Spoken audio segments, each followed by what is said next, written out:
اللي خلاني ادخل مجال الريل ستيت انه انا جوزي هاني وابني نادر كان طلع السنه اللي فاتت توب ايجنت على ريماكس كلها. هم مش بيبطلوا يتكلموا غير عن الشغل، فما كانش قدامي غير اني ادخل معاهم المجال ده.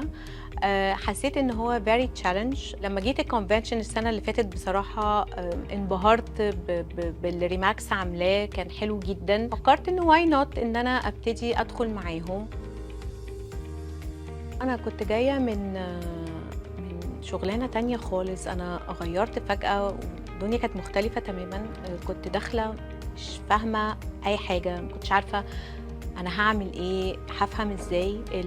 number one الtraining بتاع ريماكس بصراحة هايل. كنت باروح الtraining، الناس اللي كانت بتدّي الtraining كانت كويسة جدًا، جدًا، فرقت معايا أوي. الnetwork كمان كانت هايلة، إنه لمّا باحتاج حاجة بالاقي ناس بتساعدني من كل حتة. الvalues بتاعة ريماكس برضه حسيت إنه هو مش مجرد أنا حد بابيع، أنا باعمل service للبني آدم اللي قدامي، فحسيت إن أنا بادّي له حاجة كويسة.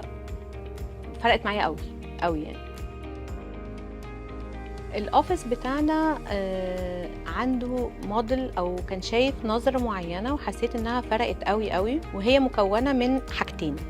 الحاجة الأولانية الولاد اللي قد نادر، اللي هم مش عايزين يبقى عندهم office hours معيّنة، مش عايزين يبقوا بمرتب، عايزين يبقوا entrepreneur، عايزين يبقى عندهم their own business. دي فرقت أوي. نادر عرف إن هو يعمل team معاه. دي كانت حاجة كويسة جدًا. لَم كل أصحابه، لَم كل الnetwork بتاعته، كل الconnections، ولمّا شافوا نادر إزاي نجح السنة اللي فاتت فرق معاهم جدًا وحبوا الموديل ده. الحاجة التانية الستات اللي هي قدنا، اللي هم خلّصوا على قد ما يقدروا، عيالهم كبرت، ممكن يسيبوا عيالهم في الحضانة، وكانوا عايزين برضه ينجحوا. ف